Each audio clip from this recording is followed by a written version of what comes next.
समर्पण ध्यान दो शब्दों से निर्मित है। एक है समर्पण और दूसरा है ध्यान। इसके अंदर एक शब्द कठिन है, एक शब्द आसान है। समर्पण शब्द कठिन है,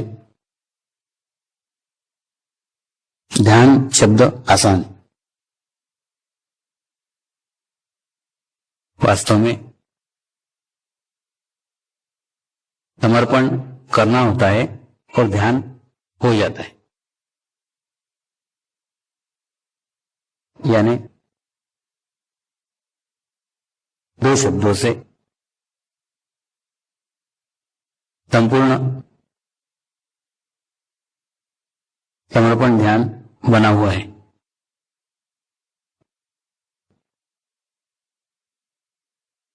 ध्यान आत्मा का भाव है। ध्यान में कुछ भी करना नहीं होता, कुछ नहीं करना ही ध्यान है।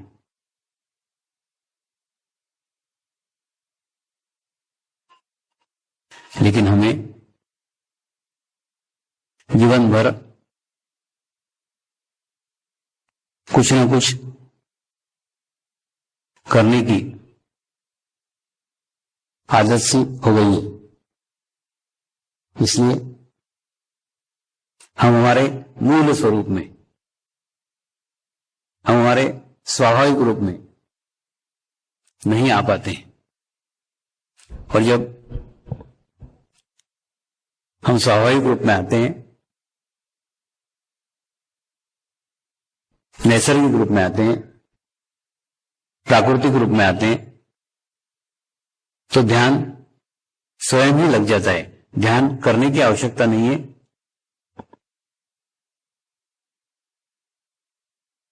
हां, समर्पण करने की आवश्यकता है।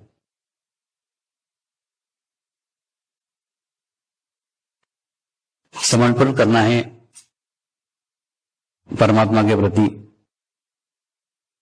समर्पण करना है सामूहिकता के प्रति, समर्पण करना है कलेक्टिविटी के प्रति। यानी जिस प्रकार से कोई भी बूंद कहीं पे भी गिरे, अंततः वो समुद्र तक ही पहुंचती है। ठीक इसी प्रकार से आप ध्यान किसी भी माध्यम से करें, आप ध्यान किसी भी तरीके से करें, आप ध्यान किसी भी जगह करें, आप ध्यान किसी भी समय करें, ध्यान सदैव परमात्मा का ही होता है, परमेश्वर का ही होता है। करने के तरीके अलग अलग हो सकते हैं, करने की पद्धतियां अलग अलग हो सकती है, करने के स्थान अलग अलग हो सकते हैं, लेकिन सबका एक ही लक्ष्य है, सबका एक ही स्थान है, सबका एक ही उच्च शिखर है जहां तक सभी को पहुंचने का है। सवाल यह आता है, हमको कौन सी पद्धति सूट करती है, हम किस पद्धति से आसानी से कर सकते हैं। प्रत्येक के लिए अलग अलग पद्धतियां हैं, प्रत्येक के लिए अलग अलग माध्यम है, अलग अलग मार्ग है। आप जिसे अन्य मार्गों को जानते हैं, अन्य मार्गों के बारे में आपको पता है, ठीक उसी प्रकार से समर्पण ध्यान भी एक मार्ग है, समर्पण ध्यान भी एक पद्धति है। इस पद्धति से भी ध्यान किया जाता है, इस पद्धति से भी प्रभु की आराधना की जाती है, इस पद्धति से प्रभु की उपासना की जाती है। ये भी एक पद्धति है। तो अगर आप कोई पद्धति को अवलंब कर चुके हो और उस पद्धति से आप परमात्मा तक पहुंच गए हो, परमात्मा की अनुभूति आपको हो गई है, तो ये नई पद्धति को अपनाने की कोई आवश्यकता नहीं है।